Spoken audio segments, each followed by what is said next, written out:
After months of failed negotiations, and after 2 years of not being able to get it through a fully Republican-controlled Congress, the president decided to declare a state of emergency at the southern U.S. border in order to construct his border wall. If you're seeing people making a pretty big deal about this, it's because it absolutely is. The president's action seeks to give himself extra powers in order to circumvent Congress because he perceives them as unwilling to help him deliver on a signature campaign promise. It's a very controversial and potentially very unconstitutional step. It's one of the few recent political developments that I honestly feel like everyone, regardless of how much they're normally interested in politics, should know. So that's what we're going to be discussing today. Before we go into why this is such a big deal, it's probably helpful to go over what a state of emergency actually entails. You know, lest people think that it somehow works like this. In order to ensure the security and continuing stability, the Republic will be reorganized into the first galactic empire for a safe and secure society.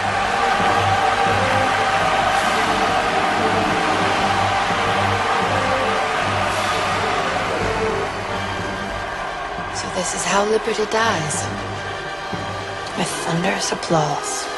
On the one hand, this isn't entirely inaccurate. An analysis by the Brennan Center for Justice indicated that 123 laws can become activated once a president declares a state of emergency, all of which aggrandizes his power considerably. And these can be pretty wide-ranging, going from regulating internet traffic, coordinating the distribution of goods and services, and uninhibited coordination of the military. Which is why people say that declaring a state of emergency, quote-unquote, unlocks a number of powers for the president. On the other hand, emergency powers are nowhere near as all-encompassing here in the United States. Well, at least not since the passage of the National Emergencies Act of 1976. One of the stipulations of the act is that the president has to explicitly declare what laws they're going to use when they declare a national emergency. It's not like the president can just automatically get all of the powers just by yelling national emergency, no takesies backsies.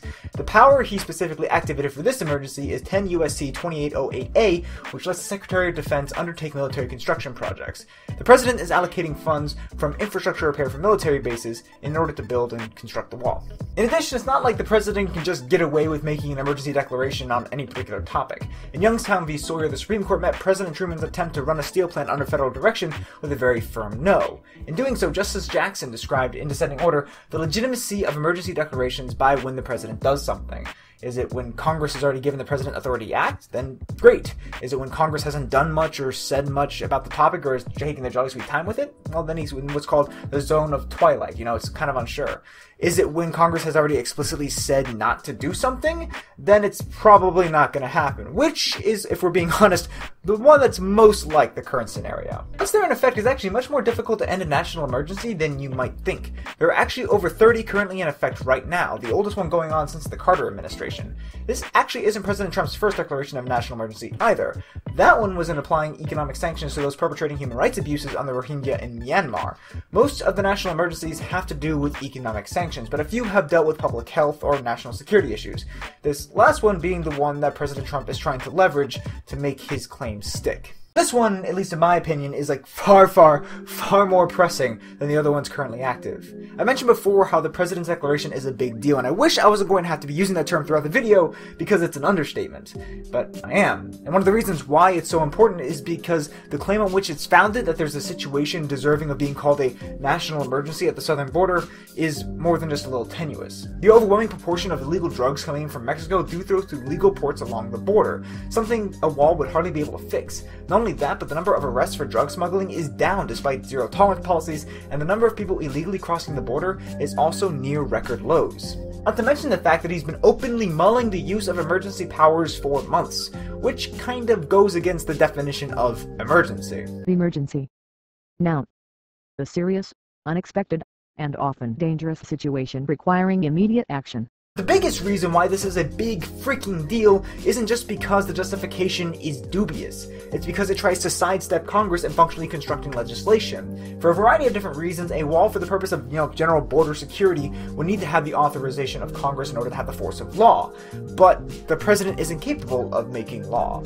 Only Congress can do that. Don't take my word for it, it's literally the first words written in the Constitution after the preamble. All legislative powers herein granted shall be vested in a Congress of the United States, which shall consist of a Senate and a House of Representatives. It doesn't say that any legislative power is also imbued in an embittered executive. Without a doubt, this is the most perfidious and flagrantly authoritarian action President Trump has taken so far. And I'm not being overdramatic. Like, if the president of Brazil decided to declare a national emergency to sidestep an uncooperative Congress in order to mobilize the military for the explicit aim of accomplishing a major policy goal, what would we call that? The president has admitted that he didn't have to do this, but that he's only doing it because it's easier. His words, not mine. Such an admission really makes it difficult to conclude that this isn't simply just a power grab, and from a practical perspective, that statement severely undercuts the argument that there's a bona fide emergency at the southern border and provides a whole arsenal of ammunition for the lawsuits that have already been filed and those that are yet to come. But it's not like President Trump doesn't know this. He does. He's even gone as far as to say during the public appearance in which he announced the declaration, "And we will have a national emergency, and we will then be sued, and they will sue us in the Ninth Circuit, and then we'll end up in the Supreme Court, and hopefully we'll get a fair shake, and we'll win in the Supreme Court, just like the ban." And the thing is, there's a good chance that he's right. Just to be clear, what follows is my own speculation, because laying out definite predictions of high-profile Supreme Court cases have been shown to be, pretty futile. And I'm not exactly known to be an optimist, so just kind of keep that in mind. Trump v. Hawaii, also known as the case dealing with the president's travel ban, demonstrated that the Supreme Court is willing to go to pretty great lengths to preserve his and future presidents' executive prerogatives. In that case, they ignored the president's statements and tweets saying that this was a quote-unquote Muslim ban, and insisted that they weren't able to, peer inside the mind of the president to know what he was truly thinking. Instead, they looked to see if there was a rational basis for him to make that particular decision, and they found one. And the thing is, it isn't really difficult for intelligent people to come up with some sort of rational reason for something or another. There's a non-zero chance that the courts will come up with a reason to defer to the president here as well. Fortunately, on paper, the court isn't the only check on the president's usage of emergency powers. Congress also has that power too. Unfortunately, paper seems to be what is making up Congress's spine these days. Congress has the ability to declare an end to a national emergency through a joint resolution passed by both the House and Senate. The problem is, the president has to sign off on that resolution, just like he would have to with any other law. And just like with any other law, he can also veto it. Congress can override this veto, but it needs a two-thirds majority in order to do so. And the current composition of the House and Senate would mean that a large number of Republicans would need to rebuke the president. And there's a very, very small chance that that's going to happen anytime soon. Which brings me to the final thing that I wanted to talk about regarding the action. Why it's getting such overwhelming Republican support. Not too long ago, Republicans were decrying the use of President Obama's presidential proclamations as being an overstep of the president's executive authority. They went to town over DACA and other executive actions that they perceived as sidestepping Congress. To be sure, there are a number of individuals on the right who are denouncing the president's actions here. Many libertarians are just simply not having it, and there are those who criticize Obama who are being consistent in criticizing Trump here as well. Namely, damn near every writer and editor for the National Review and a host of other conservative commentators. But declaring a national emergency in order to build the wall is polling at 80% among Republicans.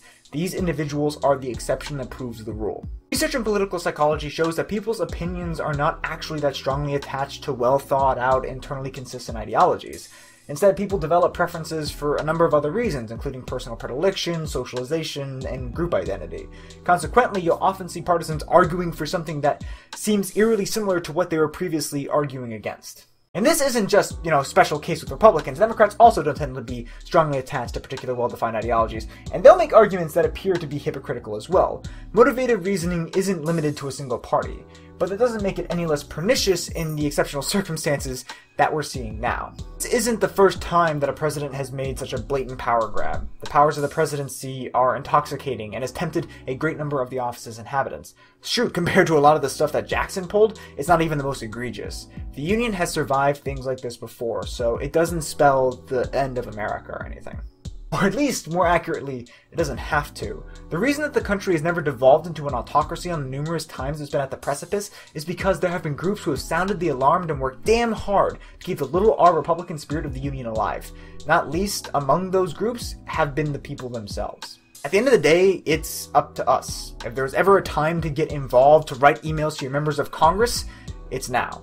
And I strongly, strongly urge that you do so. And that includes those of you who agree with the idea of a southern border wall. If you're for a wall, and I'm not going to pretend that I personally am, you should still write your senators and members of Congress. Tell them that you want a law expediting the construction of the wall authorized during the Bush administrations. But to do so after repealing the state of emergency the president has declared, and after reclaiming the constitutional prerogative as the nation's sole creator of legislation. We can debate particular policy initiatives, and I welcome that here on the channel. But what shouldn't be up for debate is when the modes of making them come to reality are totally anathema to the spirit of this nation and its constitution.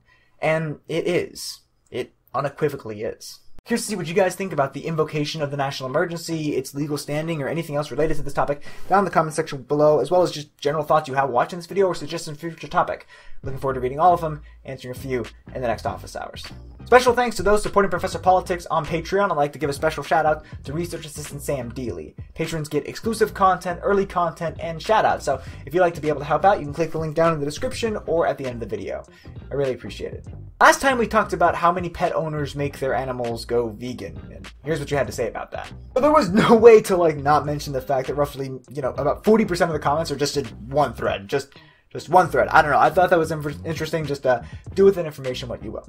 Ashley Flynn mentioned how her approach is to use byproducts to feed her cats to avoid harming additional life, with the hopes that the overpopulation of cats will be cut back, or, cloned meat will become an available option. And honestly, that's the last one's really interesting, because I've also been hoping for the emergence of cloned meat since I first heard about the topic a few years back. I'd be lying if I said I didn't feel a twinge of guilt for eating meat that comes from cows and pigs and other animals that have advanced cognition or more complicated cognition and different social groups and a whole bunch of other stuff that pigs and cows have. So I don't know. I'm really curious to see how that's going to progress and how science continues to move forward with that option. I'm getting some pretty mixed reactions about Florida Man here. Is it a different breed of human? Is it just English people with more wild animals and less tea? And for that latter, if the latter is correct, does that mean that English people would be more like Florida people if they had the same kind of flora and fauna as us? Yeah, see, this is the kind of question that social science needs to prioritize. That'll do it for this week's video. Thank you guys so much for watching. I truly appreciate all you guys' thoughts and comments, so please keep them coming.